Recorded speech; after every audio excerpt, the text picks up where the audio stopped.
Today's video is sponsored by Hunter Killer. Well, it's that time of year again.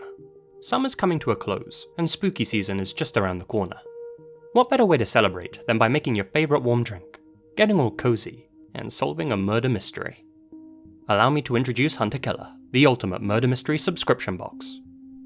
Unlike watching a homicide investigation unfold on TV, Hunter Killer makes you a part of the action, placing you in the shoes of a detective, and tasking you with catching an elusive murderer. Each box is part of an ongoing story, and they all come loaded with high-quality documents, evidence, audio recordings, case files, and ciphers, which you'll use to eliminate suspects and progress through each narrative.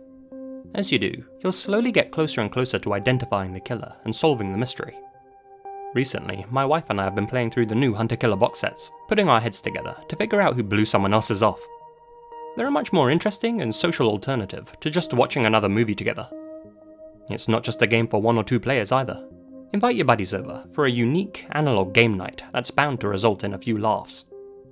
So if cracking open a cold case with the boys sounds as good to you as it does to me, head over to hunterkiller.com/lazymasquerade and use promo code LAZY to get 20% off your first box. Again, take advantage of that criminally good 20% discount by going to hunterkiller.com/lazymasquerade and using promo code LAZY, and find out if you have what it takes to solve the mystery inside.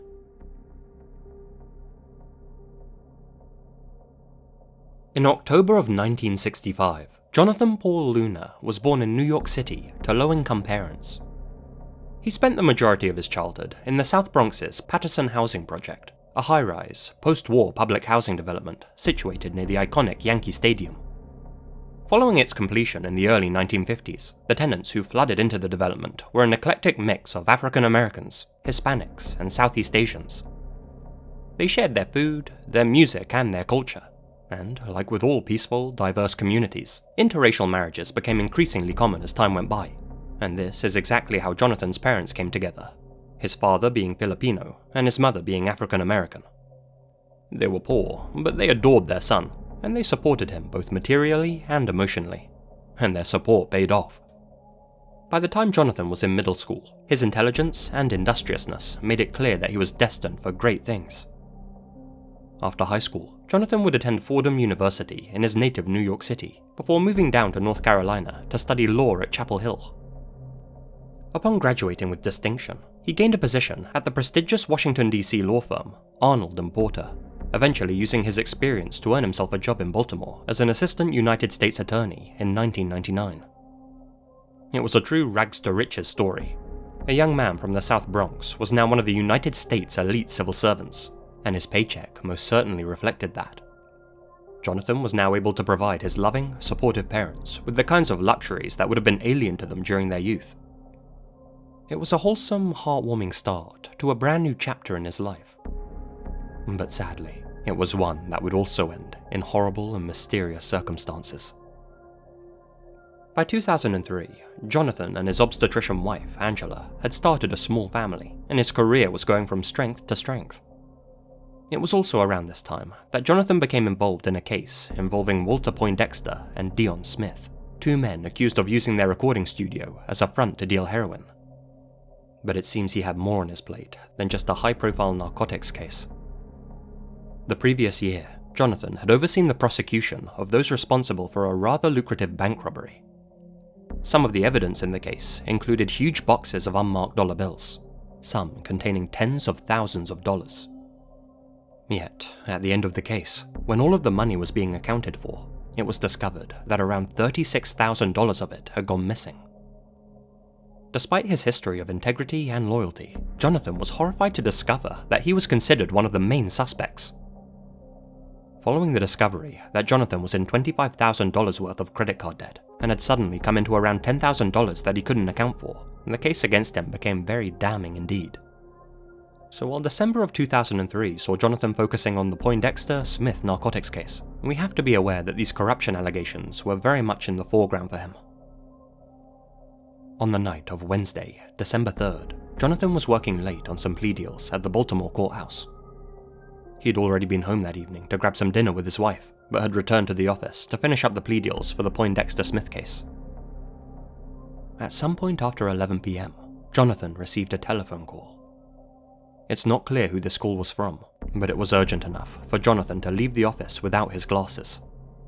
Technically, Johnathan needed these glasses for driving, but whatever the phone call concerned, it was obviously important enough that he didn't feel the need to return for them, even though he was about to make a 200-mile round trip. After tracking his electronic footprint, we know that Johnathan used an I-95 toll booth in Delaware, then withdrew $200 from an ATM at the JFK Plaza Service Center near Newark. He then used the Delaware River toll bridge to access the Pennsylvania Turnpike, then used his debit card to buy gasoline at the Sunoco King of Prussia Service Plaza at around 3:20 a.m. Just after 4 in the morning, his car exited the turnpike at the Reading-Lancaster interchange, but instead of using his Easy Pass, Johnathan paid cash for a paper ticket. Then, when this ticket was handed back to the corresponding attendant, they noticed it had flecks of blood on it.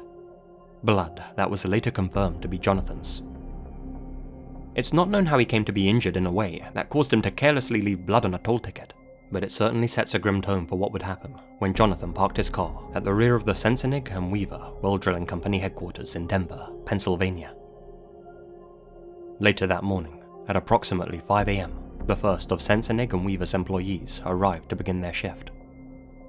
After grabbing some coffee and tucking into their breakfast, this employee saw a red light shining out from some trees at the rear of the building. Thinking it may have been a drunk driver that had careened off the road, the employee went to check it out. After walking through the trees for a minute or so, this employee came across a car that had been driven into a nearby stream. Lying in front of it, face down in the water, was the lifeless body of an adult male, still wearing a suit jacket, trousers, and dress shoes.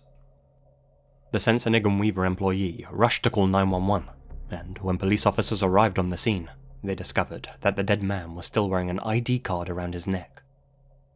The name on it? Johnathan Luna. A forensic examiner discovered a large pool of blood in the back seat of Jonathan's car, with some of it smeared on the driver's side door as well as the bonnet. His autopsy revealed a head injury, bruising to his chest and neck, and shockingly, more than 30 different stab wounds inflicted by a 3-inch pocket knife. The official cause of death was determined to be drowning, owing to the fact that Johnathan was found face down in the stream and had water in his lungs.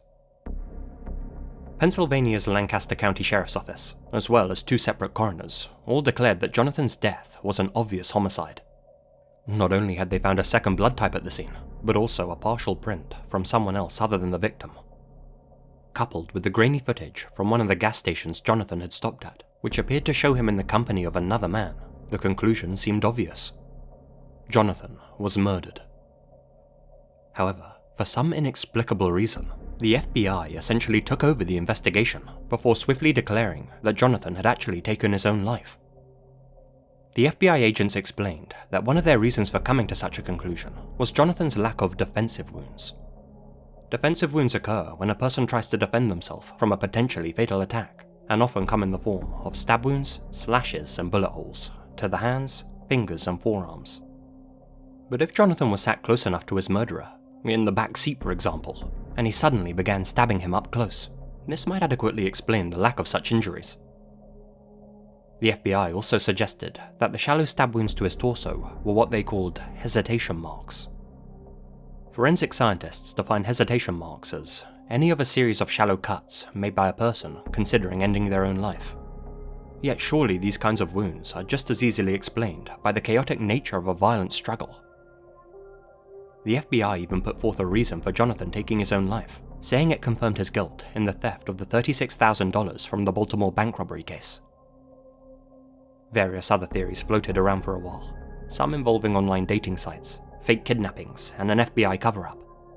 But whatever happened to Johnathan, it seems very, very unlikely that he took his own life.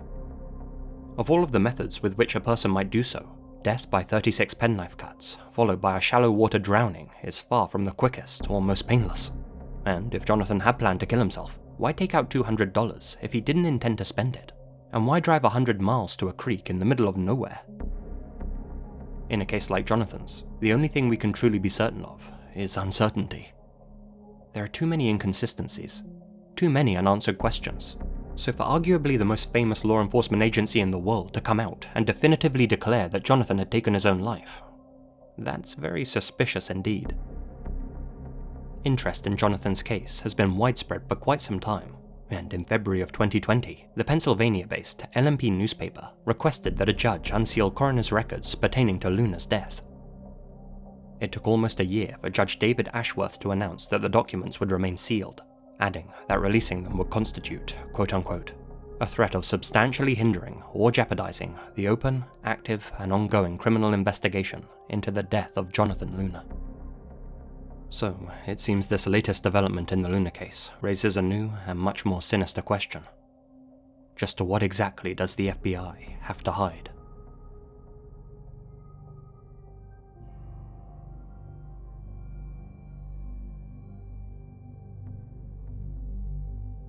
On the 3rd of January 2006, Dana Dostal was making her way home after finishing work as a bank teller in nearby Lake Isabella, California. She and her 34-year-old boyfriend, Dale Hay, lived with his young son in the small valley town of Weldon, a peaceful community of less than 3,000 residents. Weldon is often teeming with fishermen during the day, but is relatively quiet during twilight hours and has an extremely low crime rate. It's this low crime rate that made the events of January 3rd so shocking. Events that would change Dana's life forever. Because, as she drove down a particularly isolated stretch of Kelso Creek Road, Dana noticed the driver of a strange pickup truck behaving suspiciously while at the wheel.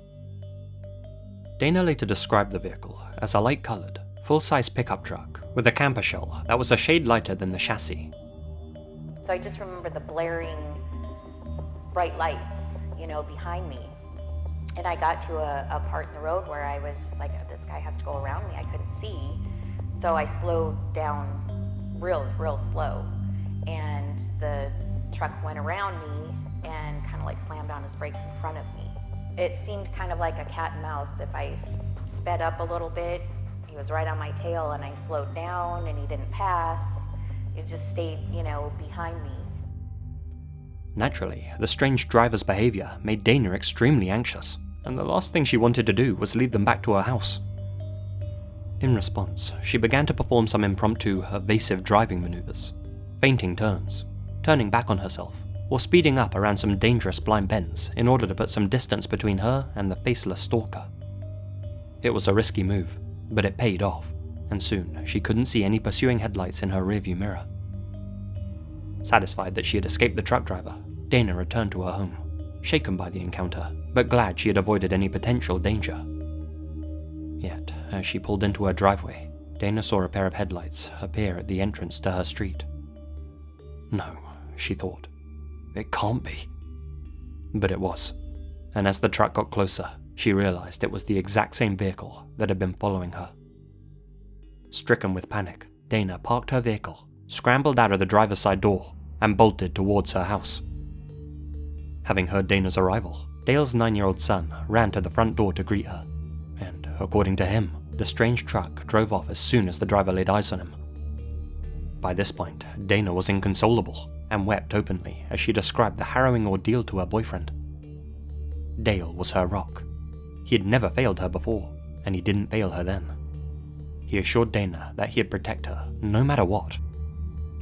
Despite being profoundly frightened by the incident, Dale's reassurance seemed to have worked, because the couple then resumed their evening chores. The way Dana remembers it, she got on with doing the laundry while Dale cooked dinner. A kind of uneasy peace had descended on the household, but it was one that was shattered by the word of Dale's young son. "Dad, there's someone outside the house."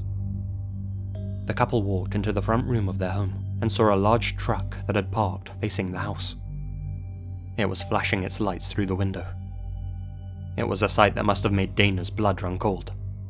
She thought she was rid of this truck driver who had been following her, but now they were back, and they were taunting her.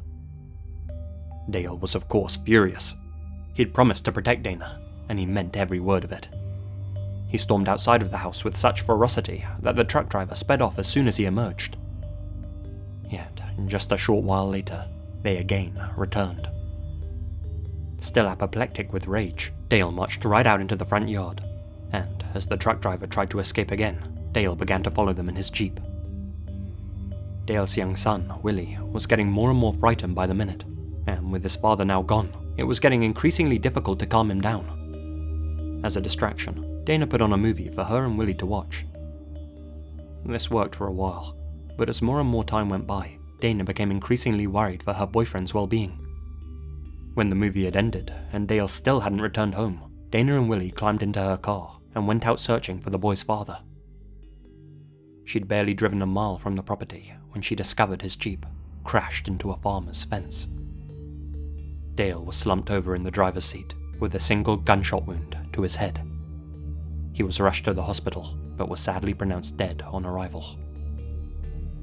Given the circumstances, investigating officers quickly concluded that Dale had been murdered by the truck-driving stalker he'd been chasing off, but discovering exactly who that person was would prove to be nigh impossible. By all accounts, Dale was a kind, patient, and well-liked man in the community. He and Dana led peaceful, quiet lives, and she couldn't think of a single person who might harbour violent intent for them. Yet, at the same time, their hometown of Weldon is an incredibly isolated place, with the nearest city being almost 50 miles away. As Dana puts it, everybody knows everybody. You can't rob a bank there because you're gonna get caught. That's the kind of mindset I had. There's no escaping from the valley because you're surrounded by mountains and got nowhere to go, so why would you commit a crime here? The residents of Weldon tried to comfort themselves with the idea that it was some malevolent stranger that had killed Dale. But in reality, it was probably someone they knew. Someone terrifyingly close to them. Maybe even one of their own neighbours. Sadly, investigators were unable to uncover any significant leads in the case, and it essentially turned cold in the years following 2006, when the last known tip was called into the police. As the years go by, it seems less and less likely that Dale's killer will ever be brought to justice. A person so entitled that they felt they could stalk a young woman down a dark country road before murdering a loved one when he dared attempt to defend her. The fact that such a morally hideous person is free to walk the streets is enough to make your blood boil, but let it serve as a reminder that we must remain steadfastly vigilant in the face of such predatory evil.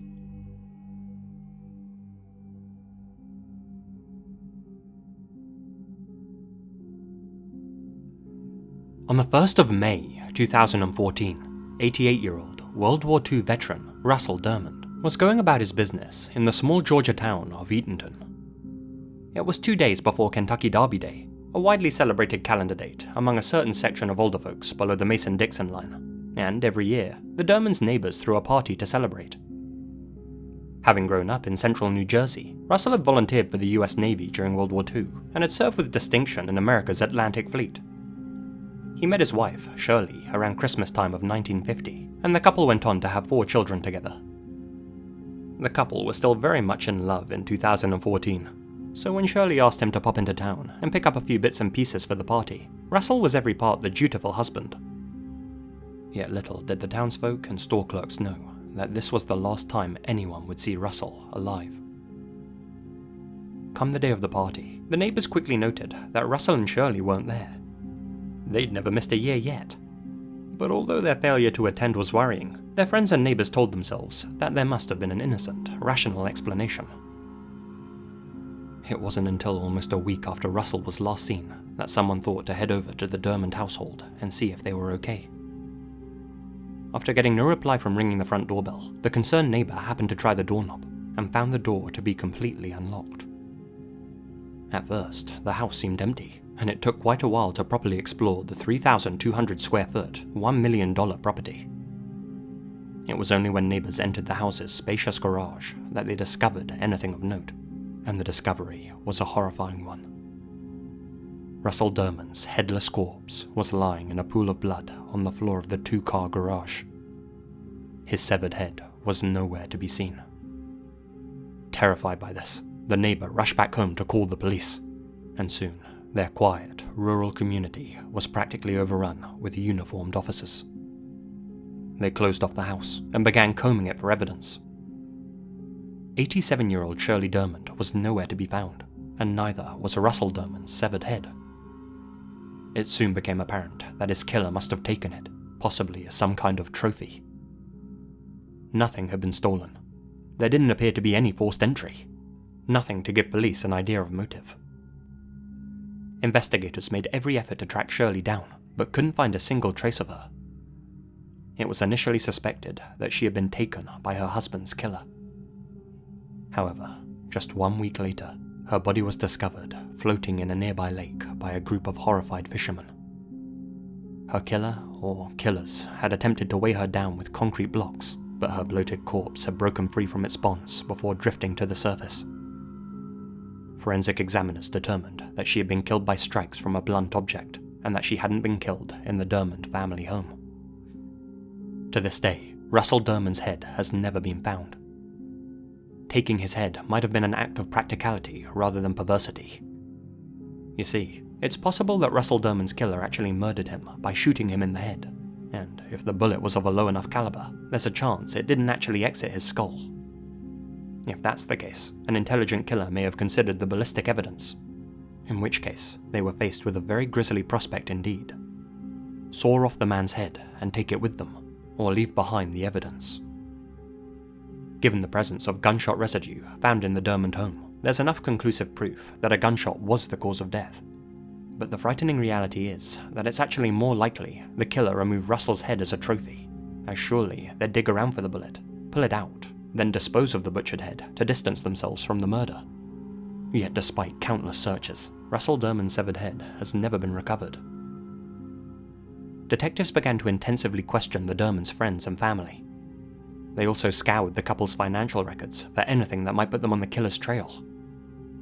Russell, a keen golfer, had owned several outlets of the chain restaurant Hardee's in Atlanta, Georgia, and had gotten rather wealthy in the process.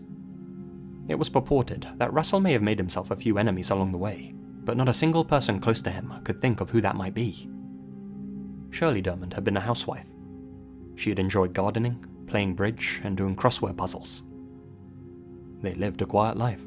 They were adored by almost everyone who knew them, so why were they targeted in such a brutal attack? In 2016, the couple's son, Keith, said that he hadn't given up hope of catching his parents' killer, but a statement he gave to the media had a distinctly fatalistic tone to it.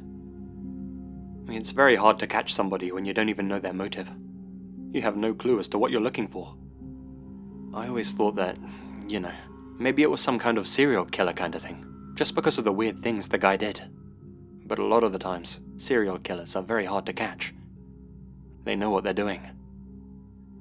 Keith added that his last, best hope is the police linking his parents' murder to another, but so far, nothing has come up as a match. It's been 7 years since Russell and Shirley Dermond were murdered. 7 long years of grieving, wondering, and begging for justice. And in that time, a person has been free to roam the state of Georgia, with the memory of beheading a pensioner locked away in their mind.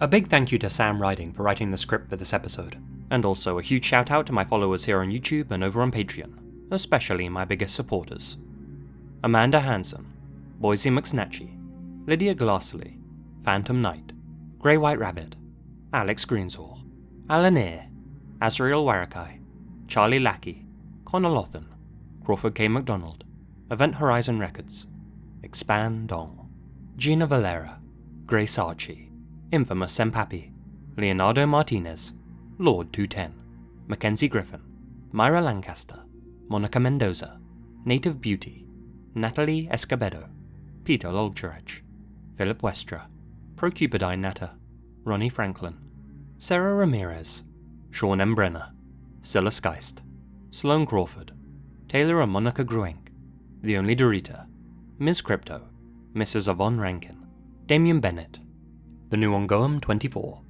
Bomu 38, Palmyra, Hungry and Hammered, The Deck of Cards, and AJ Webster. Thank you guys so much for your continued support, it really helps the channel out.